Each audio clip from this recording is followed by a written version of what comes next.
poussés par les médecins, bref les praticiens de la santé qui observent régulièrement des mouvements d'humeur pour réclamer l'amélioration des conditions de travail, touchent malheureusement des cœurs de pierre qui se refusent la moindre attention sur cette lamentable situation qui affecte la santé publique. Les centres de santé sont dans un état de délabrement total, sinon en agonie, et s'imposent malheureusement dans un environnement insalubre qui force admiration et affecte plus la santé du visiteur. En effet, depuis plus de 3 ans, le centre hospitalier universitaire Sylvanus Olympio, communément appelé CHU Tocoin, ne dispose que d'une seule salle qui sert à prendre en charge les urgences chirurgicales.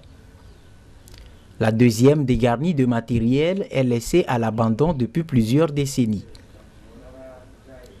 Toutes les urgences traumatologiques, celles de chirurgie viscérale et de chirurgie pédiatrique, passent toutes par cette unique salle opératoire où sont disposés des appareils vétustes.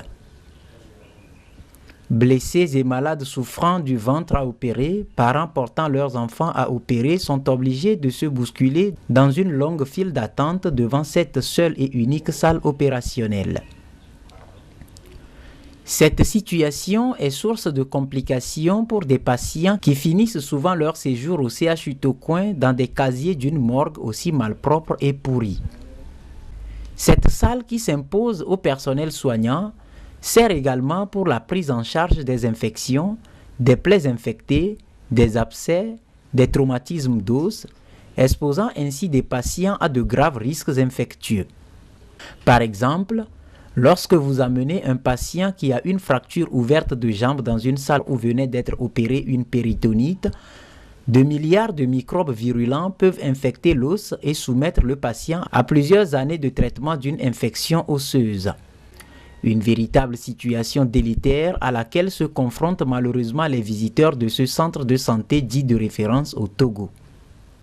La seconde salle directement annexée aux urgences pouvait servir à désengorger un tant soit peu la première. Malheureusement, elle n'est pas équipée. Elle pouvait servir à prendre en charge des plaies infectées, des abcès, des traumatismes d'os, etc.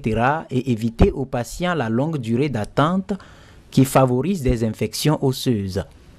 Non seulement elle n'est pas équipée, mais aussi elle est une véritable fournaise où la température passe généralement au-dessus de 40 degrés. C'est ainsi que dans la seule salle des urgences chirurgicales opérationnelles au centre hospitalier universitaire Sylvanus Olympio, on aperçoit des patients couchés à même le sol, des blessés présents depuis plusieurs jours dans leur brancard. Ils attendent tous d'être pris en charge. J'ai recommencé à travailler aux urgences ici il y a 4 mois et le problème demeure depuis plusieurs années. Il se pose un problème de manque de matériel. Les patients ils arrivent en masse, mais nous ne pouvons pas les prendre en charge dans les délais raisonnables. Nous sommes vraiment confrontés à un problème de matériel spécifique pour nous les praticiens. Nous manquons de tables d'examen, de lits d'hospitalisation, de matériel de stérilisation, bref, ce qu'il faut vraiment pour gérer des urgences, nous en manquons vraiment énormément ici.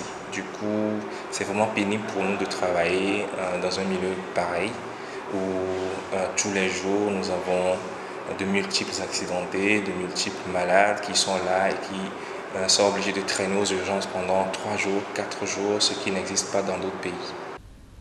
Construit pour sauver des vies, le centre hospitalier universitaire Sylvanus Olympio, à l'instar des autres centres de santé du Togo, est devenu un véritable mouroir en plein cœur d'un mandat dit social de Fort Gnassingbé.